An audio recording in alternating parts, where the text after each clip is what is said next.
Salve sama saudara dan saudari terkasih, salam damai sejahtera dan penuh sukacita untuk kita semua. Semoga kita semua tetap sehat dan selalu bersukacita. Kita berjumpa lagi dalam renungan Lentera Jiwa bersama saya, Romo Stefanus Turibius Rahmat PR, Lentera Jiwa, cahaya yang menerangi mata jiwa, mata batin dan mata iman kita, cahaya yang menerangi perjalanan hidup kita, supaya hidup kita penuh dengan cahaya kebaikan dan kebenaran. Sama saudara dan saudari terkasih, dalam renungan Lentera Jiwa kali ini saya mengajak kita semua untuk mendengarkan dan merenungkan satu kisah inspiratif berikut ini dengan judul Carilah Kekuatan pada Tuhan.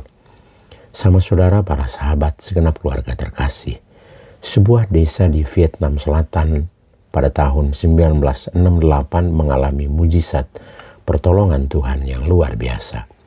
Di dalam kegelapan, satu batalion dari 1000 batalion tentara Viet Cong yang ada di daerah itu memasuki desa dan memperingatkan warga desa dengan berkata, besok adalah giliran desa ini.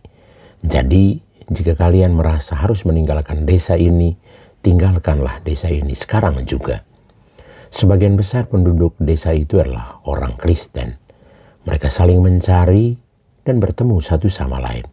Meskipun jumlah mereka jauh lebih kecil dibandingkan pasukan tentara yang sangat banyak, namun mereka memutuskan untuk berdoa dan meminta pertolongan Tuhan tanpa harus keluar dari desa itu. Mereka bernyanyi dan berdoa dengan sungguh-sungguh. Keesokan harinya ketika senja, mereka melihat dengan jelas para musuh bergerak ke arah pinggiran desa.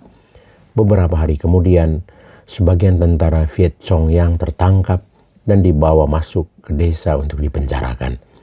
Ketika para tentara itu ditanya apa yang terjadi, mereka menjawab, ketika kami mulai menyerang desa ini dengan tembakan, kami melihat desa ini dikelilingi makhluk-makhluk berpakaian putih dan bercahaya. Ketika kami menembak mereka, mereka malah bertambah besar dan semakin bercahaya. Mereka bergerak untuk menyerang kami dan mereka tidak bisa jatuh. Itu sebabnya kami berlari ke arah pinggiran desa tanpa berhenti. Sama saudara dan saudari terkasih, melalui doa Tuhan membuat musuh mereka seperti asap tertiup angin dan meleleh bagaikan lilin dalam api. Jangan padamkan semangat untuk berdoa, karena melalui doa banyak hal bisa terjadi. Doa bisa mengubah segalanya. Kita tidak bisa mengubah keadaan yang sulit dengan kekuatan sendiri. Banyak hal yang membuat kita merasa takut dan gentar. Tapi melalui doa kita dimampukan untuk menghadapi setiap kesulitan atau tantangan apapun dalam hidup.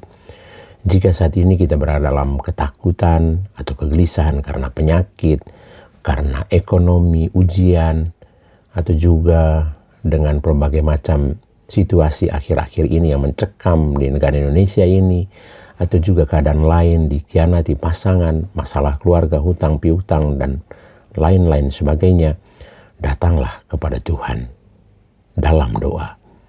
Rasul Yakobus bab 5 ayat 16b berkata, doa orang yang benar bila dengan yakin didoakan sangat besar kuasanya. Doa mampu menarik kuasa Tuhan. Ketika kekuatan, kekayaan, atau kehebatan manusia tidak bisa menolong, carilah kekuatan Tuhan di dalam doa.